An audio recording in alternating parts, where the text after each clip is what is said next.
Thank you for listening to the Fantasy Writers Toolshed. If you'd like to join our writing community on Discord and get access to fantasy writing classes and books on Patreon, check the links in the description. And if you don't want to miss any future episodes, be sure to follow or subscribe. And to support the show, leave a quick rating on Spotify or iTunes and share this episode on social media or with anyone who you think may be interested. Thank you very much for listening. Enjoy the show.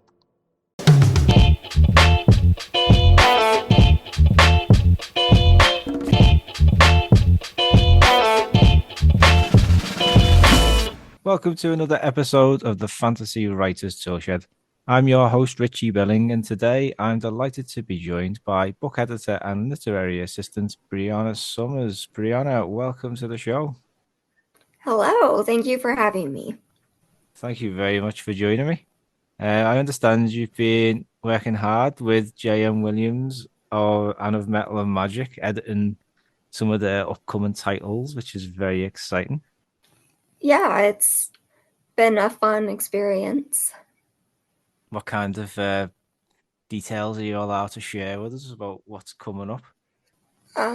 So we mainly acquired 3 novellas for this coming year. And then I think 2 short stories is what we're working on. And Justin has been hard at work in producing our audiobooks, getting some of our backlist titles up to Nice. audio.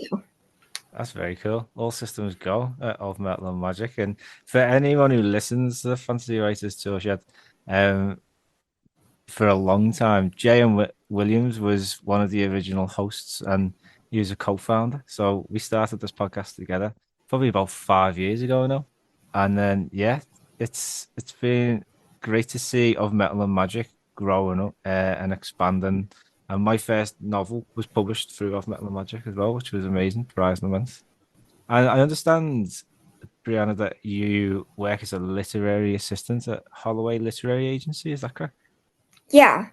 So what's it like there? Got lots of questions, I'm sure, about editing and reviewing books and querying and stuff like that. But before we get into that, I think tell us how you ended up where you are today. Like, what's your journey been like through the world of writing? So throughout school, I majored in English with an unintentional minor in ancient Mediterranean studies, which I think most people call the classics. And through getting that degree, I interned with several literary magazines and poetry publishing house, and then I worked part-time as a publishing assistant, formatting and printing and getting copyrights for course packets and educational books for classes there. And then after I graduated, I didn't know a whole lot about the publishing industry outside of what was there on campus and through the university. So I just knew I wanted to be an editor and just was sending out my resume when I stumbled upon Holloway Literary. Didn't know what a literary agent was. I did like a quick Google search, enough to pad my resume, and then I sent it in. And fortunately, Nikki took a chance on me. She's the CEO and I guess senior literary agent there at Holloway. And so I've been there for 3 years. I started off as an intern and then moved up to literary agent, and now I'm like an agent in training, junior agent, and then hopefully with my first deal coming soon, and then I can step out of the shadows. Very cool. So, I mean, all of our listeners, or most of our listeners, are writers, and a lot of people don't really have much experience of what it's like to be an agent on a day-to-day basis. So, could you give us a bit of an idea of what your work life is like? Yeah, so since I am only a junior agent, I have like 3 other jobs. So it's not something I do on the day to day. I do in between office hours of my actual like other jobs. Yeah. But right now I clean out, like, I'm the submissions coordinator is my official title. So I evaluate the queries, make sure they follow all of our submission guidelines, and then get them to the correct agent's inbox, because Holloway has 2 official agents right now. And then I read for Nikki. So I read all of her queries, and if they're good enough, I'll request for a partial or a full. And if I see potential there and it's really good, I'll send it to her to read and she'll tell me yes or no. And then right now I've working with Nikki with some of her current clients to get their books edited and out on submission. And what's really cool with Nikki, she does a lot in the film, from book to film. Yeah. And she has quite a few projects in the works or in development, because she also Go South is an offshoot of Holloway Literary Agency. Yeah. And that's our film side representing like IP content and just that book to film deal. And so Nikki works with the producer there. So she's taken me under her wing, and she's introducing me to that side of the industry. So it's really just a lot of reading and evaluating. Yeah. So you're the gatekeeper, essentially. So Yeah. you are essentially like the queen of the query trenches for the agency. So what's it like? I mean, writers complain an awful lot about being stuck in the query trenches, but what's it like being on the other side? Oh, it definitely does feel like I'm stuck in the query trenches too sometimes.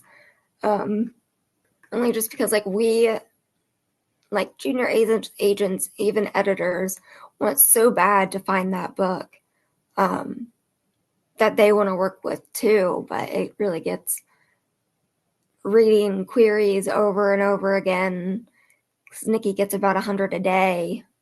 Oof, that's Um, crazy. and so when you're reading them over and over again, it gets really exhausting and kind of disheartening, because you go in with so much hope and so much potential with Yeah, each query and each manuscript, but then there's just something there on the business side that you're just like, no, I can't. This doesn't have the marketing potential yet, or this one needs more development, or there's quite a few of them where it's just like, this one is just not ready. yeah. And as horrible or as callous as it sounds, there's some of them where you're like, you really think this was good enough to send to an agent? But Yeah, I'm sure there's plenty of them. What is it about a query that stands out to you?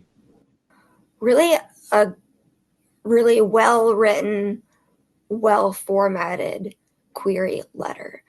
Most of the time, actually, I would say probably 75% of the time, I don't read the manuscripts because the query letters are either confusing, or the information is just all over the place that it's hard to find.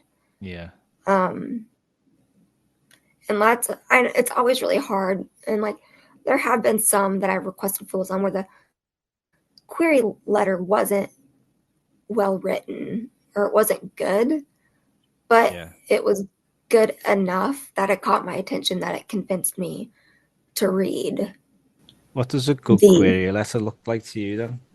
So the biggest one that I reject, like that I send rejection letters on, is the subject header isn't correct, or they don't follow all the submission guidelines.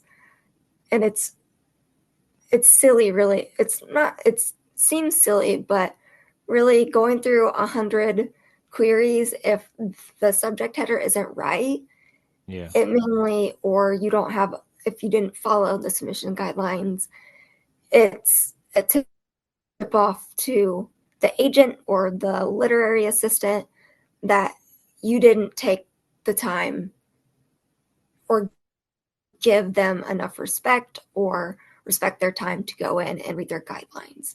And Yeah. that's kind of like not a red flag, but a yellow flag. Yeah. Um, Another one is word count. There's quite a bit of queries that usually don't hit the word count. And more established agents really are sticklers for word count just because they don't have time to establish or edit, do like a really thorough edit.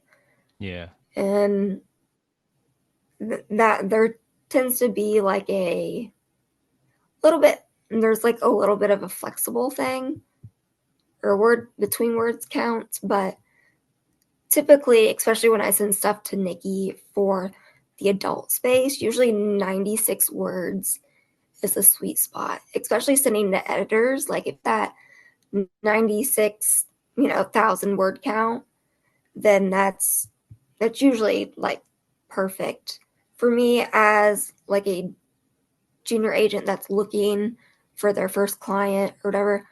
I would almost go with 120 just because I have the time to work with that author Yeah. That makes sense. to get it down. And obviously, if you already have an agent, they're more willing to work with you within word count. But querying is, we kind of want you to stick to the industry rules, I guess. And do you think it's like a lot of people say, I don't know if it's like a bit of a myth, but like first time or debut authors, like agents typically prefer a lower word count from them. Is that true? Or does it just come down to what the story is about or what it needs? It kind of comes to what it needs. For Nikki, she's really good at um, helping debut authors get published and started. That's how most of our clients started, and they were debut authors, and a lot of them have been with her for their entire careers. So the advice she gave me was just that for debut authors, if they're in that word count range Yeah. and the writing is good, then go for it. We'll offer them representation. So it really depends on that word count and the skill. Like there have been some full manuscripts that I've sent her from debut authors where like the writing was good. There's potential to grow, and there's always potential to grow. That's what I Yeah. look for in debut authors when I read the manuscript. Is it's good, like their debut is good, and I can see more time and development within the industry and publishing that their future works are going to be even better. That's what you want, isn't it? You want to see someone who's going to be invested in the sort of journey as much as you're going to invest yourself, aren't you? Yeah. So, like in terms of structure of a query letter, what kind of a flow do you think it should have? So the first thing I always look for is word count.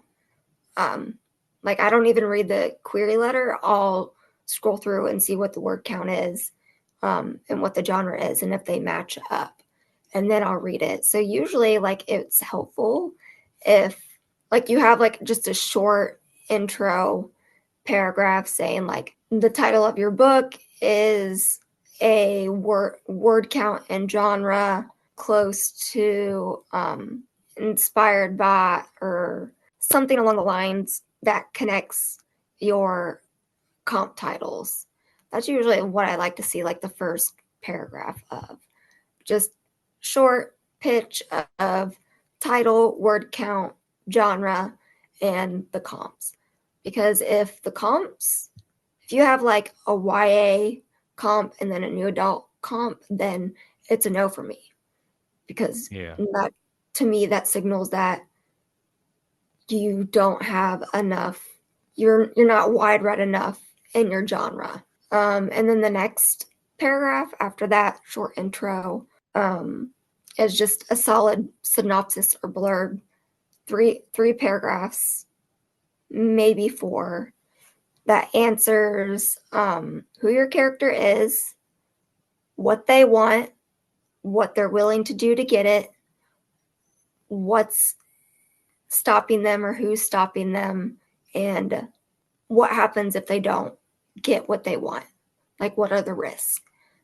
Those are really the 5 things that agents and editors really need to know, or that you need that writers need to answer within their blurbs. Yeah.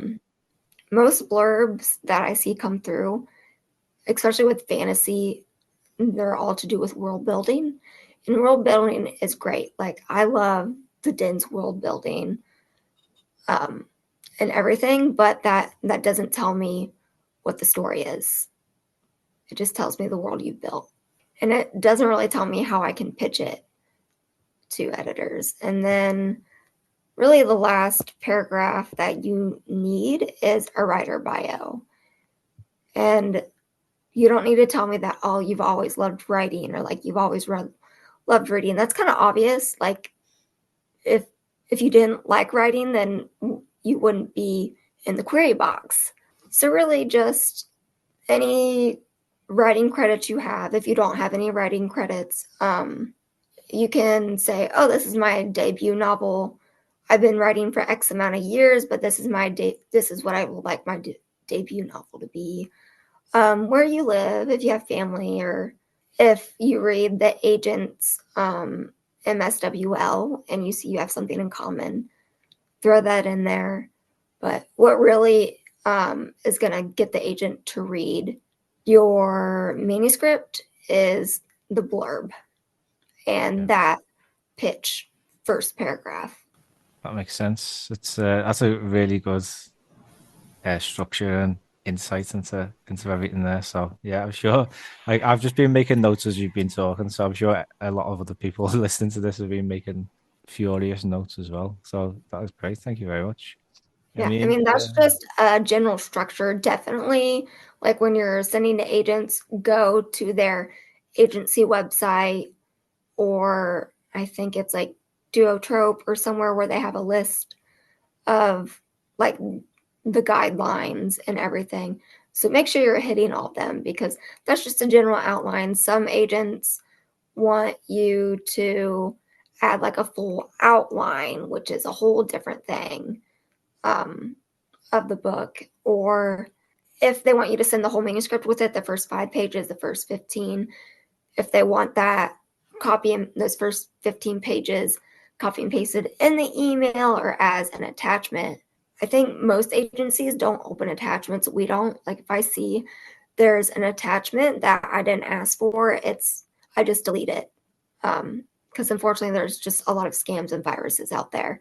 So definitely check that. But what I just gave is a pretty good outline starting point to follow. yeah. Do you ask for a synopsis as well? We do not, just a blurb. Cool. Yeah. What do you think of the synopsis as a additional piece to a query? It's kind of ironic because when OMAM's open to queries, it's a little more informal, and Yeah. Justin likes like just a regular query letter. But instead of sending like the first 15 pages or a sample or the full manuscript, he wants like a full synopsis or a full summary. And that was a little interesting to me because I was in the submissions inbox with him and we were both reading and, commenting back and forth. I didn't enjoy it as much, like when he would request for the full manuscript. I wasn't as excited to read the manuscript because everything was already spoiled. Yeah.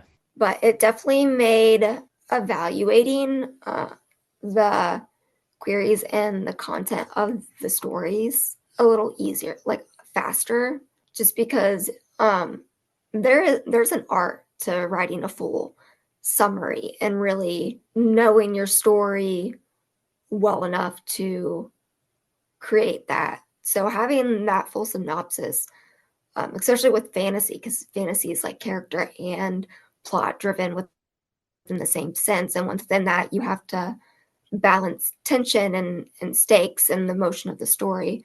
So with the full synopsis, it was easier to see that than to go in and read the story myself. Yeah, totally get that. And yeah, I tried querying a novel before, and it was very common to ask for a synopsis. And like, there's definitely an art to summarizing 100,000 words in one page. Yeah. We when Nikki and I were getting one of her clients' books prepped to go on sub, we one of the pitch materials was to write a summary, and she just had me do it as an exercise. And I was like, this is kind of hard. Like, I just spent 2 weeks with this manuscript, and I know it back and forth, but I was putting too much detail in, and then I would delete a bunch, and then I was like, well, that's not enough detail. So even as like an agent and an editor, even though it's not our work, but we spend almost as much time with it as an author, it's hard for us to get all that down. Yeah, I can imagine. So you've say you find a query that you like and that Nikki likes. So what is the next steps after that? So once I find a query, we'll, and if Nikki likes it too, because I'm still in the mentoring phases. And this is how some publishing houses work. So you have like an editorial assistant that works under an editor, and they mentor. So you try to find a manuscript that both you and your mentor like. And at this point, I've been with Nikki 3 years, so I'm pretty well versed in her taste. And I got lucky enough that both of ours line up pretty well. So I'll send it to her, and she'll be like, "Yes, I love it. We're gonna offer on it," and then we'll offer. And I just kind of shadow if how the contract's written up is that we're both co-agents, and then if the author does sign, I will be doing the editing, doing most of like the heavy lifting, and doing the pitch materials, and Nikki will just kind of be over my shoulder, approving stuff, giving me advice or guidance. And then when it's time to send it on a submission, I'll find the editors, and Nikki will kind of guide me on like, oh, well, I know this editor, this is what she's looking for, or actually, I think this would be a better editor to send to at this publishing house. So just kind of a guidance, and then we'll send it out. And then if we get a contract, then she'll help me, negotiate that. Just kind of like a back and forth partnership. And then when she deems that I have, usually once you make the first deal, or the book is published, then you kind of start, like I said, emerge from the shadows and start promoting yourself as an associate agent or an associate editor. So that's kind of how that works in the broad sense. So yeah, it's a tough game, isn't it, for everyone involved, and it's good to get the insight from your side. Just so I know writers get frustrated, but it's it's really important to appreciate like what you're doing on a day-to-day basis. And I think it helps, it benefits everyone then, doesn't it? Everyone is on the same wavelength. Yeah. Yeah. I think it's really important to remember like nobody's in this industry to make money, or, it's just like a day to day, everyday job. Everybody within publishing is in it because they love stories. They love writing. They love books. There's definitely a passion to it. Um, so I think just keep in mind, like, I even kind of get nervous when I'm talking to other writers, and it's like, oh, they're probably going to think like I'm this stuffy like industry professional or uptight because I'm a gatekeeper or whatever. But really, I just want to talk about writing technique and just writing in general, or stories or books I love. Like, I'm Yeah. sure if we all mention, oh, what are you currently reading? And that'll span like a 3-hour conversation. So, Well, speaking of that, I do have a linked question. So we're quite early in 2025, but as an agent yourself, like what kind of stories are you seeing a demand for at the moment? And are you seeing any new trends, or is there anything emerging down the line that you can give us a bit of an insight into? So right now it's still very much romantasy, and I mean I love romantasy. I was a romantasy reader before romantasy was a thing. Um, so that's always fun to see. There seem to be a lot more cross genre. Um, so similar to the Ministry of Time. Oh, I can't remember what it's by, but it's like a science fiction romance contemporary lit. Like those three genres are very much prevalent within there. So we're seeing a lot of cross genre stuff like that. And cozies are actually really in the fold. Interesting. Um, yeah. Saw a new strand of romantasy called goremantasy the other day. I don't know if you've heard of that one. Horror romance. No. Is it like, oh, yes, I've seen some of those. And I was like, okay, I guess I'll try one to see. There's a lot of like rom-com fantasy. Yeah. I read that genre title and I was like, another one. Oh my gosh. But it's like a romantic comedy romantasy. And like as a romance girly, I love it. And but as like a epic fantasy, high fantasy reader, it hurts a little bit too. Because I'm like, no, where's the world building? Oh, you get to see it, people's bedrooms. Yeah, so Yeah. it's always interesting to see how things change. And romantasy is just, it seems to be like a permanent fixture now. And I think it's good to see different subgenres and different genres blending together to create like a whole new waves of like interesting stories for people to enjoy. Yeah. I just finished reading and reviewing one called Here Beside the Rising Tide. I think it's by like Meg something. I'm horrible at remembering authors' names unless I've read more of their stuff. But it was like a science fiction, like an alien time travel science fiction mixed with a contemporary literary, which was weird because it was like a divorcee mom, and it has like that family drama with the writing of like a contemporary literary style writing. But there was like ocean sea monsters that liked like hip hop and other kinds of like reggae music, and they defeated the bad galactic ocean monster that time travels with candy and sweets. It was an odd mix up, but it Yeah. worked. So I was like, okay, this is how it's changing. These are the stories we're going to start seeing now. Yeah. Very creative indeed. So I've got one final question for you. As someone who's worked in the field for a while, what's your best piece of advice for any writers out there looking to work with an agent? Tenacity and persistence.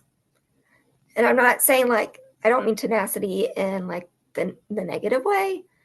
They're like, oh well, like I get a lot of after I send a pass or like a rejection email, I'll get one that says like, oh, I know my story um is good and it's your loss. Like none of that, but like having faith in the story, even maybe it's not the story that you're querying with, but in your writing skills, knowing that I I'm a writer, I have stories to tell, and eventually it's going to be published, and I'm just going to keep trying and just keep going because like I see there's several people within the inbox that I'll send a pass email to, and a couple months later or a year later they'll send us a new story, and it's oh no, not this one either. Or there's a lady that I requested the full, and I was like, the full just, I read the whole manuscript and it just wasn't there. It wasn't developed enough, but it was more developed than the last one she sent. So I sent back an email and was like, just keep writing, keep trying. You're getting there. Yeah, So just that persistence and that tenacity, like I said. definitely. That's really nice advice to give someone as well, and that'll definitely like make a big difference to her, I'm sure. Yeah, so Brianna, thank you very much. It's been really lovely and very interesting chatting with you and learning what it's like from your perspective, and also giving us a really awesome breakdown of query letters and the things to look out for. So thank you very much. Oh, well, thanks for having me. I hope I didn't chat your ear off because, like I said, I'm a talker. Not at all, no. So if anyone was interested in learning more about you, where would be the best place to go? The Holloway Literary website, which is just Holloway Literary, or my Instagram. I think it's Brianna Summers 338 with periods in between my name, my last name, and the three numbers. I do have a Twitter. I don't post much on there. Not really active. Actually, not really active on most social media because I do social media for Holloway Literary and for OMAM. Yeah, So mine has kind of suffered, but you've burnt out. that's where you can find me. Awesome. Well, yeah, thank you again. It's been an absolute pleasure. And thank you everyone at home for listening. Thank you for listening to the Fantasy Writers Toolshed. If you'd like to join our writing community on Discord and get access to fantasy writing classes and books on Patreon, check the links in the description. And if you don't want to miss any future episodes, be sure to follow or subscribe. And to support the show, leave a quick rating on Spotify or iTunes and share this episode on social media or with anyone who you think may be interested. Thank you very much for listening.